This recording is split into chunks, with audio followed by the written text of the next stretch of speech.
Hello, friends. Welcome to Creative Medicine. In this lecture, we will learn about Which of the following is true about obstructive azoospermia?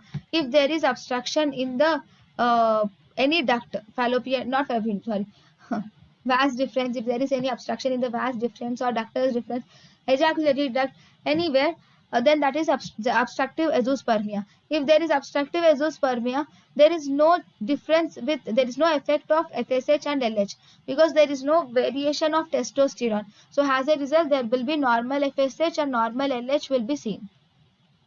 A patient with azoospermia, on examination the testis is normal, FSH is normal and testosterone is normal, but still the patient has less sperms than normal. So the most probable is vas obstruction. In vas obstruction, all the hormonal levels is normal, but there can be azoospermia.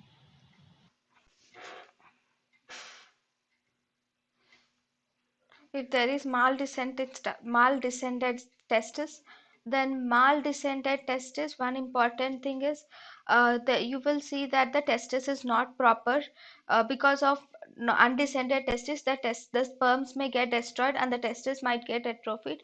In such cases, testosterone will not be present, so there will be increased FSH and increased LH will be seen. In Klinefelter syndrome, it is XXY, the gonads are cryptorchidism is seen. Here you will see again increased FSH and increased LH. In Kallmann syndrome, there is hypothalamo-gonadotropic hormones are not properly produced. There will be decreased GnRH causing decreased FSH and decreased LH. So in vas deferens obstruction, all are normal, but because of obstruction, there is azoospermia.